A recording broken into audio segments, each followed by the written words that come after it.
And here we go.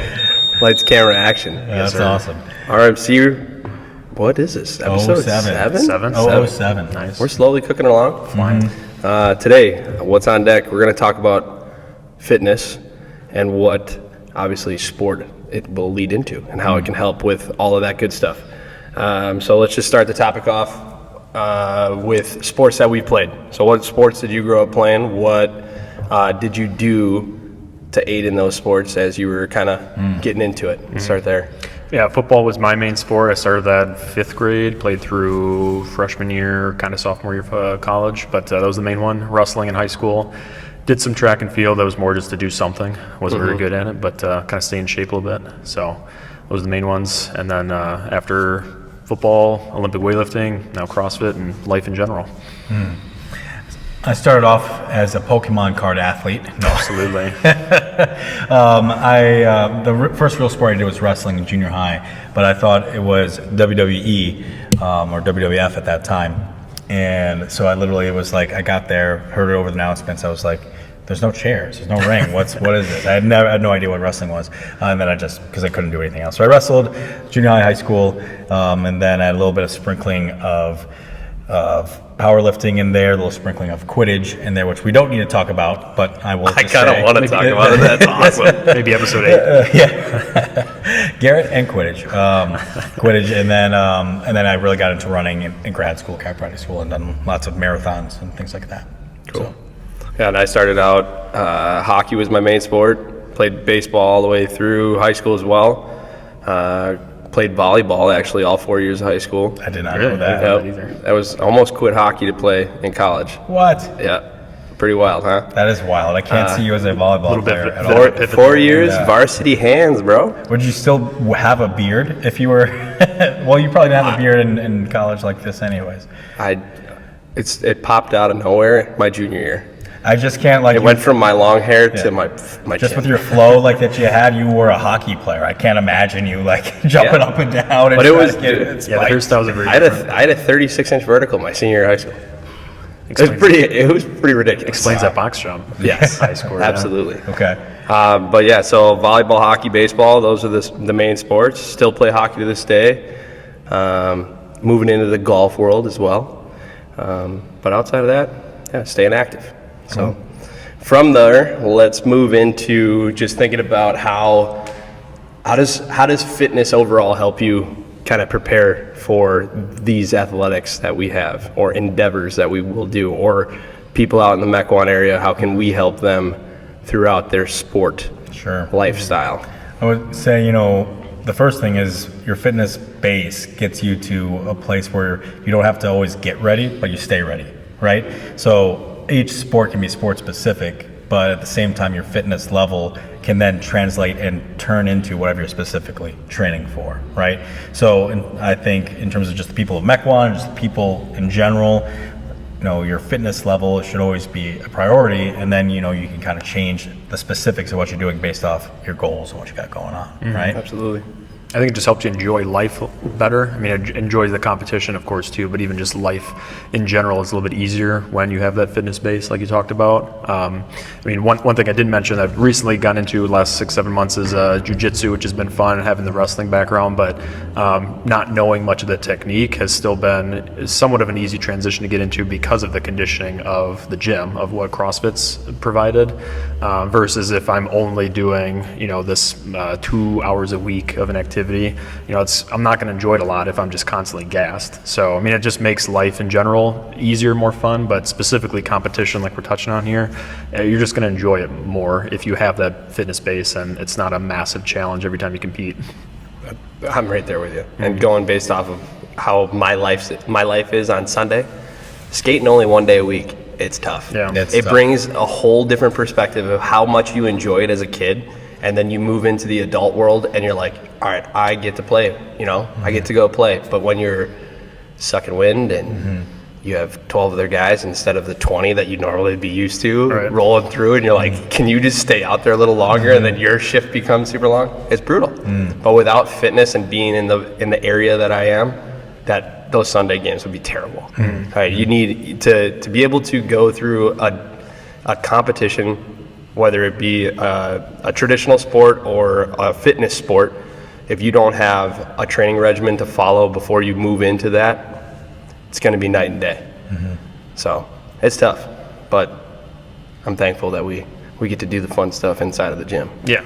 I remember when you first joined the gym, Sam, and it was only maybe 2 weeks, if that, where you were a guy where you could lift a lot of weight and like you weren't slow, or you were slow and you really weren't like in the competitiveness that is the gym, you weren't like doing well, and then about a week and a half, 2 weeks later, your fitness built up very fast, and now you're crushing the gym. I was coming from Olympic weightlifting, so I was used to work out for 2 seconds and rest for 5 minutes. Yeah. And I was like, man, what's a burpee? And I don't know this, but yeah. So yeah, it takes some time, but I think that's important for people to appreciate. Like, if you don't have that fitness base, again, things are going to be harder. But it doesn't mean that the activity is bad or that you're not like good enough. It takes time to build that. It's unfortunate when people quit too quickly, right? And I totally get like the hardships. I think we all can appreciate that, right? Starting something new. But if you just give it a little bit of time and you stay consistent with your fitness, like that competition or that activity is going to become a lot more fun. So just give it a little bit of time, let your body adapt, and again, enjoy your life a lot more fully. Absolutely. So what do you think, as from a broad stroke, what would be the most important component behind fitness in competition? What do you think? Would it be more so conditioning style, or would it be more so strength style, or where would you put that on the Doppler? What do you think? Well, think from a marathon perspective. Yeah, I'm also so conditioning wise, trying to think like as an athlete compared to like as a chiropractor, which are two different things, in a little bit. But so the question is, how does fitness translate into your training? Is that really the question? Let's go with that. That sounds a little bit more professional. Boy, Doc. Way to go. So when it comes to like marathon training and running, like the biggest thing is like miles, right? And so like your fitness level, nothing compares to running 20 miles, 30 miles, whatever you're crazy doing at that time, but your fitness level is going to help you adapt and have recovery and your heart rate and how fast you can get back on the track or on the pavement or on the gravel to actually keep running again, because your recovery will be better because your body is used to being pushed because you have a fitness base, right? As well as just injury prevention. In the sport specifically of running, your feet take a lot of load. So like if you're already doing dynamic things like you would in a CrossFit gym, having that fitness base aids in injury prevention, but also recovery. That's kind of where my mind goes to that. Yeah, I would definitely agree with that. I think a slightly different angle would be even the mental side of things, that fitness trains for you that can overlap not just with competition physically, but life in general, not to diverge the topic too much, but like the fact that you can every day come into the gym, and especially with CrossFit, like push yourself, push each other, and maybe step into boundaries that you wouldn't normally go by yourself. Like training that mental muscle, if you will, is so valuable for competition, because every other part of your life is going to get a little bit easier because now you know your limits a little bit better versus selling yourself short. So I think that mental advantage of being consistent with your fitness and watching your numbers improve and your quality of life improve, like that's the biggest part. That's so rewarding. Yeah, because when you're training for competition or in competition, like in the moment, it's going to get tough. It's going to get hard, and there's sports psychology is like its own freaking thing. But like if you have trained, like you said, that mental muscle of pushing through or being comfortable in a really high intense situation where your heart rate's jacked up and you're just like, I want to quit, but you have so much experience and have that muscle condition of like, I know this is okay, I can continue. There's a reason why I'm going through this, and there's a reason why it's my goal and why I'm in this competition to begin with. Having that mental muscle 100% translates from your base fitness to your competition. Absolutely. From mental, you go into how do you control it? Well, you control it through breathing. So once you figure out what is going to be that ticking time bomb of, I'm hitting the wall, right? The marathoners always talk about that. Or you got a guy that's choking you out on the mat, right? Or you don't want to choke when you're on a breakaway and you completely missing the mat, right? Take a breath, figure out how you can control it and get back into the game so that you can finish what you started, right? So. And that breath is like the glue between like that mental muscle and the actual physical muscle, in that sense, right? It's like literally having the ability to breathe will allow you to be able to use your training, use your conditioning, and stay in the moment, and let that space that's in your head calm down so you can continue to execute and get the job done. All right, so let's tie in your guys' professions here. So as a practitioner, physical therapist, chiropractor, aiding in recovery, we understand that, but from a performance side of things, what's going to get the most amount of benefit utilizing your guys' expertise for competition? Well, your sports performance first, right? So like not necessarily first, but why don't you take the lead on this? Sure.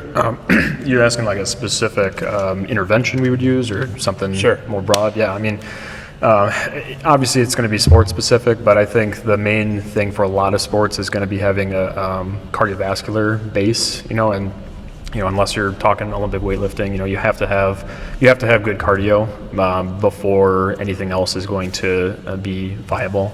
Cardio, you could say strength potentially too, but I think being able to just tolerate the volume of your activity is going to be important. So, even though people are oftentimes coming to physical therapy for just the acute pain, trying to get out of pain and feel better, there's quite a bit of research that suggests that as you get more fatigued throughout competition, you can become more injury prone. Pain can increase. So, in some ways that's preventative as well for pain and injuries. But performance-wise, like you touched on, if you're getting gassed out or tired within the first 25% of your competition, it doesn't really matter how strong you are. It doesn't matter how mentally tough you are. Like physically, you got to give your body what it needs. So I think that that's critical, in talking about building that up with patients through whatever method, whether it's, running, biking, treadmill, whatever, can be variable. But I think that's for me the foundation. Like you got to have that conditioning. Absolutely. In terms of like the profession of, me as a chiropractor helping somebody with sports and their competition, it's almost like making sure that their body is dynamic enough to receive the load of whatever they need and however they push themselves in their sport. Think about like a skater, right? Like if you imagine a skater doing like an ollie, like jumping, and landing, a skater is going to distribute their weight. They kind of get lower to the ground and they spread out their arms specifically so that ankles don't get jacked up. Right? They're trying to distribute the load amongst their bodies so one joint doesn't necessarily take more than the other. Well, a lot of times in running, maybe somebody's more dominant on one side than the other, and their right heel or the right ankle or right knee, right hip gets more, weight of their body than the other side. So try to make sure that their joints are symmetrical as they can in terms of movement quality, making sure that their muscles don't have as adhesions more on one side than the other, and really just trying to make sure that the whole system operates efficiently so that way they're not limited during the event and especially after as they continue to push and grow and gain more skill. So that's kind of where my mind goes to for that. So balance. Yeah. Balance is key. Cardio is key. From the perspective of life in the fitness realm, I want to say everything, right? That's the biggest thing for me is I think about what do we need to be well-rounded overall as the athlete, right? CrossFit, constantly varied functional movement, executed high intensity. That's the definition. We are trying to be maybe not the best at everything, but we can do everything. That's the point, right? And that's how this is such a cool strength conditioning protocol for adults to be able to come in and, hey, I just want to be able to play with my kids, right? For the longevity of time. That's a competition in itself. You got to be able to keep up with the youngsters. From the perspective of just us as athletes, going to the Brazilian Jiu-Jitsu gym, hitting another marathon, pretending to still be a good hockey player. You got to just be able to roll with the punches and do what you can. Lifting heavy, being dynamic in multiple different planes, and finding a way to channel that into some sort of let's elevate the heart rate and stay at an intensity that's consistent or fluctuate it and push that needle even farther. Yeah, I think that's one of the beautiful things about CrossFit especially is that variability, and I hear it all the time, I'm sure you do too, in clinical practice of clients that are, maybe middle-aged or older saying that, when I was, younger, I just focused on whatever, I was just a strength athlete, and, now I'm stiff or can't move or got injuries, because that's all I did was just one part of fitness. I never focused on mobility, never focused on cardio, that sort of thing. But, to have a sport specifically that challenges all of those domains, and has a great community surrounding it too, like that just makes it so much easier to push that longevity too. I mean, again, just coming back to running, I mean, I've seen so many people in the office who are runners and just don't do any kind of strength training whatsoever. Got to cross train. You there's need so to much. cross-train. And you know what? Ben, I'm not trying to steal your thunder. Go. But just interrupting you for a second. There's so much literature everywhere. Everybody is always on their phone, playing on TikTok, Instagram, whatever it might be, and some influencer is saying, "Hey, you need to do this." Just listen to them, and then you can find people like us that can help you. 100%. I mean, whether it be injury prevention, but also even performance, like getting a stronger shoulders and back will 100% still translate to your running career. You know how the very first time I ran a marathon, the first thing to fatigue in the marathon wasn't my legs, it was my back, actually. Really? And at that time I was, sleeping not like shit. Oh, I keep swearing. Oh my God, throw it away. Oh. No, it's okay. Okay, I was sleeping like Hey, crap. we made it 16 minutes. That's pretty damn good. Beep. Sleeping like crap, kind of switched my focus from weight training to only running, barely got any time in the gym. And my back was the first thing to fatigue, and then my legs started to get sore, but like my back was just so tight and hurt. So cross training for any sport, hockey, jiu-jitsu, I mean, like it's needed, and CrossFit does all of those things. You're going to be hitting everything, especially if you're continue to be committed and showing up, right? How you program it, other gyms might program it differently, but if you're following the program, you're going to be hitting pretty much everything.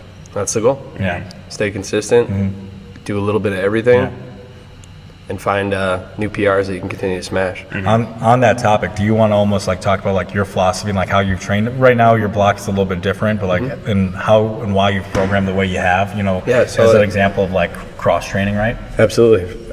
So the way that I go about the traditional CrossFit style or the methodology, right? That's actually just the workout of the day. That's how gyms started. You'd go there would be a individual leading you through, the coach, leading you through your warm-up general, JPP, GPP, not J, excuse me, general physical preparedness. Whoops. Dyslexia is tough. All right, leave it alone. Then from there, you go into a specific warm-up, whether it be a high-skill movement, gymnastics, powerlifting, Olympic weightlifting, that's what they would do. And then you'd hit 3, 2, 1, go, and then you'd do that. So, hey, 30 seconds is all you got for the workout today? You worked. And then you're going to spend some time on mobility and all those little things. The way that I roll things here, my biggest goal for everybody that walks through that door is to do something and feel accomplished. That's my overall arching theme. Okay. The way that I program for competition is I break it down in either our strength phases or our workouts that are going to prepare us for what might be at hand. So we're coming up on the Open here. That's the beginning of the CrossFit season professionally. And the Worldwide Open allows everybody to kind of test their feats of strength and see where they mark up from the year before, which is fun. Even if you've never done it before and you just joined a gym, you should do it because it is just an opportunity, one more test that you can track. So the way that I program is it changes the volume, it changes the identity, it changes your overall theme for what's going to be seen in that goal. So the Open is a little bit of everything, so we're getting real close on the CrossFitty stuff. But for Murph, it's a little bit easier. Push-ups, pull-ups, and air squats, right? And then running. So your aerobic capacity is going to get there. The volume of pulling is going to be up there. The volume of pushing, and then obviously continuing to train the legs because legs feed the wolf. And we do that every day. And we're coming up on that, and both of you guys better be training for it with everybody. Otherwise, we're going to have issues like we did last year, right, Sam? We didn't have issues. Okay. You don't have issues at all? I don't recall. Yeah, you have no like actual record of yeah, that's true. That's true. What you're saying is accurate. I have a wing named after me in Aurora. Welcome back. I'm going for not a repeat. No, we're not doing that. It is not allowed. Yeah. We're changing it from Wednesdays preparation to Mondays. So never miss a Monday is happening. Good call. Anyways, but yeah, so like I said, the biggest thing, it changes for the competition based on the parameters that we are going to identify specifically in the movements. So again, easy for Murph. We take about 12 weeks to 8 weeks, anywhere in between there, and we're focusing on not maybe 1 but 2 days, and I try to kind of key it up. So going back to the way that you think about your food on how much you need to eat for the week, I'm thinking about how many pull-ups we're doing through the week, push-ups we're doing through the week, and then air squats we're doing throughout the week. So it's not just one specific day. So everybody's getting a little bit of something, but we have one specific day that's going to be to the workout at Murph, right? And that's how that kind of goes. So when it's more the WOD based, or more, you know, CrossFit-y or towards the open, then how does that change when it's not necessarily those specific movement types, right? So intensity and time parameter is what we're going to look at. So broad time over modal domain. So you're going to see stuff that's going to be short sprints, but you're going to see it come back probably about 10 times, right? So we're working really hard for 15 seconds, and then we're resting for 30 seconds, and we're bouncing back and forth, or the time is going to change. So it all truly is fun to play around with, and that's the art behind it, but it all depends on the week and what we're trying to achieve. So heavy pull, heavy push, light push, heavy pull, or vice versa. I just said the same thing twice, but you know, it works. You get the gist, you get the drift. And we keep playing around with it so that people can see their progress before we get into it, and then they get to test it at the highest stage with all their friends looking at them and freaking out, and your heart rate's elevated, and then you have a crazy costume on, and maybe a fake mustache or two, and it's a good time. Yeah.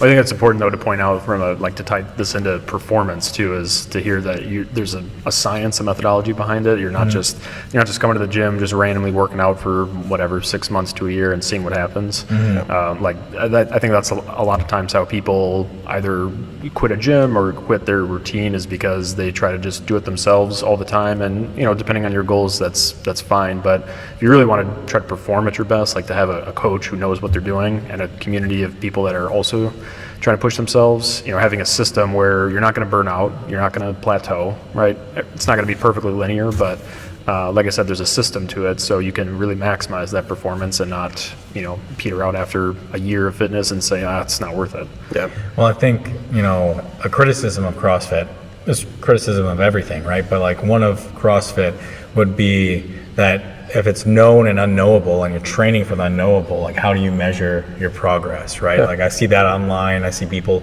kind of comment on that. If you're not shooting for anything specifically, then how are you progressing? You're just doing random things, and then you're just like getting beat up with it, you know? And so that's easily like, you're trying to program against that, right? So talk, if somebody were like, who was a consultation, like, I think I want to try CrossFit, but like, how do I know I'm going to get better? You know, what's that answer? So if you were to come in, never done anything like this before, the first thing that it would be is, hey, I want to know your background. I talk about athletics, I talk about just gym going, and we see where it's at. And the biggest thing is most people say they're coming from Anytime Fitness or a global gym or whatever it might be. And then my next question is, hey, are you planning on standing on the stage? No. Well, then why are you training hypertrophy all year round, trying to get bigger and bulkier, but now you can't fit through the door, as cool as that be? That's not functional enough. Yeah. Right? So we train like athletes so that we can prepare ourselves to do the things later in life and be able to stand up off the toilet, push yourself off the ground after you're playing with your kids, carry 5-gallon buckets of water to go to your garden in the backyard, little things like that. And that's where CrossFit comes into play. So you get this variable of intensity, which is you as the machine. You have the other variable of functionality, which is what we're training for every day by doing different activities that is constantly varied, and we're trying to achieve a stimulus. And the stimulus is what I know, and I'm putting forth into the programming so that when you take a bite of it later on in a couple of weeks when we might retest something like a back squat, you can see your progress of it. Okay. Or, hey, let's lighten the load and let's test how fast you can get through 10 reps with that exact weight. So I hear the functionality part, and that part makes sense, right? I'm just playing devil's advocate, No, that's right? fine. So I hear the functionality part and moving and, you know, on the machine, but still, like, even though I'm not trying to be a bodybuilder and stand on stage, I still can easily track my progress, Yeah. right? I can know I was doing a bicep curl with 15 pounds and now I'm doing a bicep curl with 20 pounds, right? So to still know, how do I understand, or how do I know that this variation is I'm still gonna progress? You know? Okay, so how many reps on a bench press can you do before you have to stop and get winded? Are you just going till failure, or are you going for a specific count in your head? Might be going for a specific count. That's probably what most people do, right? So I'm going to tell you on a clock, you're going to go 3, 2, 1, 3 minutes, do as many as you can. You're going to be like, well, I can't go more than 35, 45. Why not? Because that's the only way that you train. There's different variables, there's different mechanics, there's different, what's the word that I'm looking for? Schematics that you're going to try to achieve in the rep ranges that we have. That's going to be kind of compacted into this overall theme for the workout of the day. And you're looking at it, you're like, there's absolutely no way I'm getting through that. But when you do, you feel accomplished, you lay on the floor and you're like, all right, now I see the bread and butter behind all this, and we're going to come back tomorrow after I high five all my new friends. There is tracking though too. It just looks a little different than conventional, gym going, right? So you're not going to necessarily come to a CrossFit gym with a journal that you jot down, like you see. You used to. What's that? You used to. Well, you could do that. Now we got the lovely Wi-Fi. I'm saying that's what I mean. That's what I mean. So we're tracking that, but I'd say like more specifically, what I think you guys are talking about would be like repeating a max out, for example, 8 weeks apart, or maybe 25 to 26, a year apart, you retest a specific workout, and like that is important. So I hear the argument too of like, if it is just totally random, then how do we know? But I think CrossFit is less random. There's more structure to it, right? That people give it credit for. It just doesn't look the same as like, oh, I'm going to do 3 sets of 8 for 6 exercises 3 days a week for 4 weeks straight, right? It's not that same kind of structure, but the intent is the same. And you get it with like your classic schemes, right? So your hypertrophy, your endurance, your strength, and then what's the 4th category? I'm drawing a blank right now. Power. Yeah, power. There you go. So it's like 1 to 3. You have your 3 to 6, your 5 to 10, and then your 15 plus, right? So those are the numbers that people think about from the textbook, but when you look at it on a whiteboard or in an application or whatever it might be, they're like, I'm not doing that. So kind of bring it all in then, there is tracking, right? There is progress, especially when it's programmed correctly. And then, so you're using that programming for competition, right? So like, as somebody's like, okay, if I do have a goal, I do want to run a faster 5K. I do want to, run a marathon, or I do want to, get good at Olympic lifting, but also like look like a Greek god. Yeah. Hell yeah. Yeah. So there's, if you have goals, there's a way that this type of modality can be used. Then, correct? Am I Correct. And actually, fun fact, Samuel, you just started a new metric that we also are going to be rolling out here. The VITA score. So why don't you tell us about that real quick before we hit that 30-minute mark? I've only seen it on the pin board or whatever. Hanging up right outside the gym here. So I call it the VITA score, the shortened version of vitality score, and that's essentially what it's looking at. So it's a test protocol or battery of 5 different tests: grip strength, single leg balance, lower extremity power, essentially box squats in 30 seconds, waist to height ratio, and VO2 max. And I obviously did not make up any of these tests. They've been around for decades, so that part is not new. But the proprietary piece, or the new piece, if you will, would be boiling all of that down to one specific number, because it's essentially like a physical that I think we should all get in this country. Not just mine, I'm saying, but just in general, like it's important to know these kind of metrics, like where we're at, right? We only go to the doctor if we're sick, but all of the United States go to Sam. Fly 3,000 miles. No, but just like in general, like you should know in general, like how fit you are at any age, right? Whether you're 20, 70, whatever. So this is just a small effort in our community to give people a little bit more information, where they stand compared to normal for their age, and then gives them some direction for what are they doing well, what do they need to improve on, and just be healthier. So tying it all back in, you said the biggest thing for competition and fitness was balance. You said VO2, and I said a little bit of everything. And every single thing in those schematics that you're talking about in that test, to add age to your life. That's what we're testing. Jeez, didn't want to say it backwards. We're taking away. not taking life right? away. It all comes down to it. So there's another metric. So on top of, again, we use the application that gives us tracking capabilities where we can all see what everybody's doing, add competition into everyday lifestyle.